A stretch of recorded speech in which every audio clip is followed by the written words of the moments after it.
Экинчи маселе, siz aytgan karavan bo'yicha ayta turgan bo'lsam,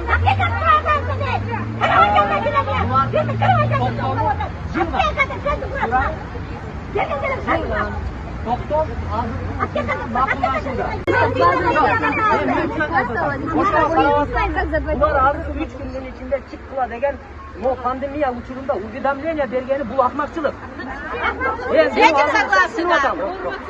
Ben bunu tushunyotaman. O'shaga men hozir aytayapman-da, o'sha butun mulk bor bilan buyursa tozalanadi. Были принесены на основании документов фонда. Да, требуем.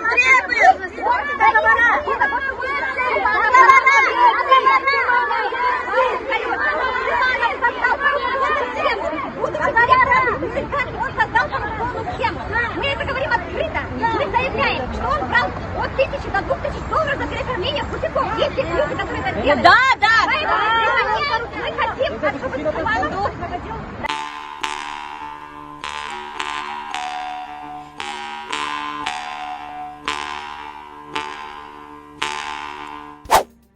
Бүгүн 7 августта Ак үйдүн алдында караван соода борборунун ижарачылары митингге чыгышты.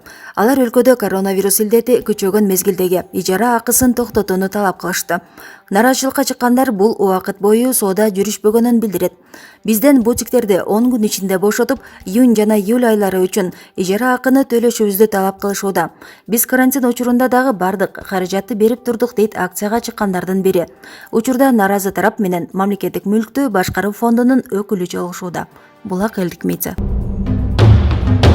Бүгүн 7 августтан тарта Кыргызстанда Түркия жана Бириккен Араб Эмирлигине туруктуу авиа каттамдар жанданат. Бул тууралуу Транспорт жана жолдор министрлигинин маалымат кызматы билдирди. Бул боюнча 3 өлкөнүн авиациялык мекемелери макулдашканы айтылган. Бүгүндөн тарта төмөнкү багыттар боюнча каттамдар жанданат. Авиатрафик авиакомпаниясы Бишкек-Стамбул Бишкек жумасына 2 жолу, Бишкек-Анталия Бишкек жумасына 1 жолу, Turkish Airlines авиакомпаниясы Бишкек-Стамбул Бишкек жумасына 2 жолу, Pegasus Airlines авиакомпаниясы Бишкек-Стамбул Бишкек жумасына 2 жолу, Fly Dubai авиакомпаниясы Дубай Бишкек Дубай жумасына 1 жолу.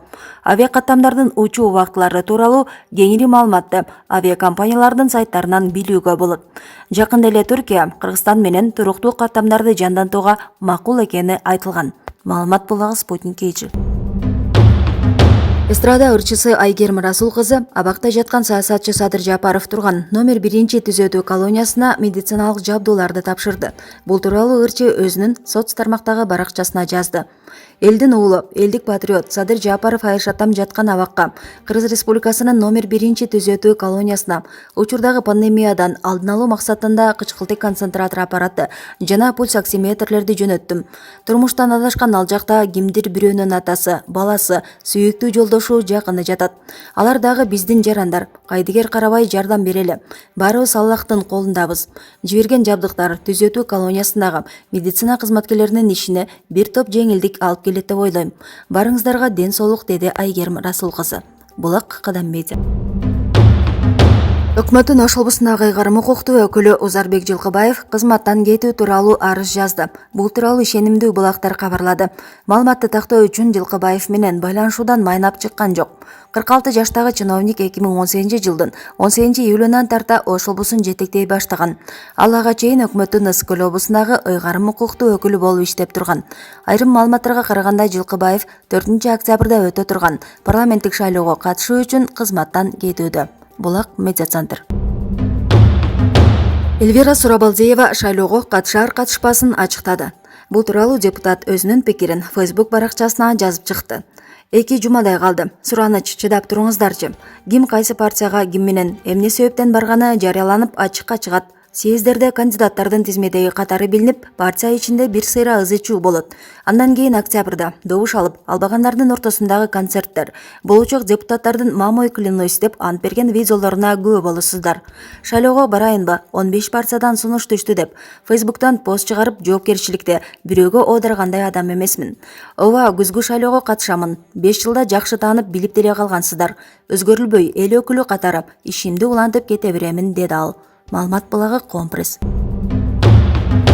Белгилүү ырчы обончу Түмөнбай Колдошевдин Бишкек музыкалык педагогикалык колледжине директор болуп дайындалганына 1 айга жакындап калды. Кызматка киришери менен окуу жайдын сырткы короосун оңдоп отургучтарын алмаштырууда. Бүгүн Колдошев куруучулар менен бирге аралашып, окуу жайдын короосун оңдоп жаткан сүрөтү жарыяланды. Бул тууралуу Улукбек Омекеев Фейсбуктагы баракчасына жазды. Түмөкем катуу иштеп жатат. Жетекчи кара жумушта жасаш керек. БМПКнын жамааты ишембиликте экен. Теги аккордеондун клавишасын баскан колдор кабарып денелер чыңалсын. Иште түмөкө деп билдирүү калтырды. Түмөнбай Колдошев Алтынай Нарбаева аткарган Жарты кайык, Самара Каримова ырдаган Мен дүйнөнү апа менен тааныгам, Эрнест Бөрбаевдин Сиз жөнүндө, Айпери Кулбаеванын аткаруусундагы Элеги арларынын обонун жазган. Жалпысынан 50ге жакын ырга обон берген. Булак Кадамбейзе. Өзгөн шаарында азык-түлүк сатуучу жана тамактануучу жайлар текшерилип, жалпы 14 000 сомго айыппул салынды. Бул тууралуу Өзгөн шаардык мэриясы билдирди. Өзгөн райондук мамлекеттик администрациясы тарабынан түзүлгөн комиссия Өзгөн шаарынын Борбордук базарындагы соода түйүндөрүндө жана коомдук тамактануучу жайларда иштеген жумушчуларга түшүндүрүү иштерин жүргүзүштү. Анын алкагында айрымдарына эскертүүлөр берилип, протоколдор түзүлдү. Маалымат булагы Турмуш. Ош шаарындагы Абдыкадыров көчөсү кеңейтилип, IP камералар орнотулат. Кечээ 6 августта Ош шаарынын мэри Талайбек Сарыбашев Рыспай Абдыкадыров көчөсүн жашылдандыруу, көрктөндүрүү жана кеңейтүү иштеринин жүрүшү менен таанышты. Жолдун четиндеги убактылуу пайдалануудагы жана мыйзамсыз курулуштар алынган. Жалпысынан узундугу 715 метр жол оңдолуп, 1430 метр тротуар кеңейтилет. Түнкү жарыктандыруу жакшыртылып, ирригациялык лотоктор жаңыланат жана көчөнүн эки тарабына дарак жана гүлдөр отургузулат. Мындан тышкары отургучтар, таштанды таштоочу урналар коюлат жана унаа токтоочу жайларда каралган. Аталган көчө жергиликтүү бюджеттин эсебинен оңдолууда. Маалымат булагы Турмуш Кейчи. Бишкекте 29 август күнү коронавирус жана пандемиядан көз жумгандарды эскерүү боюнча ири иш-чара өтөт. Бишкек мэриясы шаар тургундарын кечки саат 21:30да үйдөгү жарыкты өчүрүп, терезелерди ачып жана шам жагууга чакырат. Бул учурда көчөдөгү жарыктандыруулар Чүй проспектиси, Бишналиевадан 7 апрель көчөсүнө чейин, Чыңгыз Айтматов проспектиси, Байтик Баатыр көчөсү, Акунбаев, Киев көчөсү бир нече мүнөткө өчөт. Булак Элдикмейзе. Молдованын Калараш районундагы Леордай айылында Манас аталышындагы боз үй айылы ачылды. Бул локациядагы боз үй, андагы буюмдар, колдонуучу каражаттар, тамак-аштын бардыгы кыргыз тилинде. Бирок молдовалык колориттер менен жасалган. Бул жерден көчмөндөрдүн жашоо турмушу менен таанышып, кыргыз боз үйүнүн өзгөчөлүктөрү, анын түзүлүшү жана аталышы жөнүндө билүүгө мүмкүн. Боз үй айылынын администратору Лариса Амброси мындай өзгөчө эс алуу жайын түзүү идеясы чет жерде пайда болгонун айтат.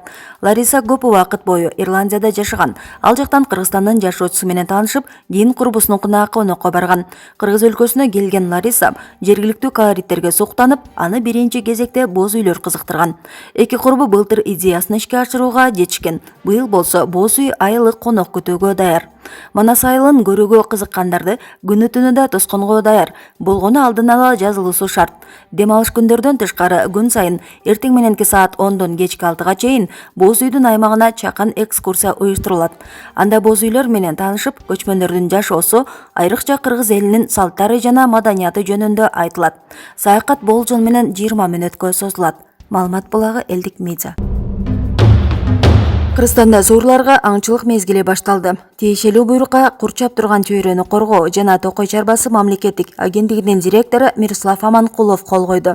Суурларга аңылоо 1 сентябрга чейин созулат. Кыргызстандын аймагында суурдун 3 түрү бар. Боз суур, кызыл суур жана мензбир сууру. Учурда алардын жалпы саны 341 425 башты түзөт. Булак Элдикмейзе.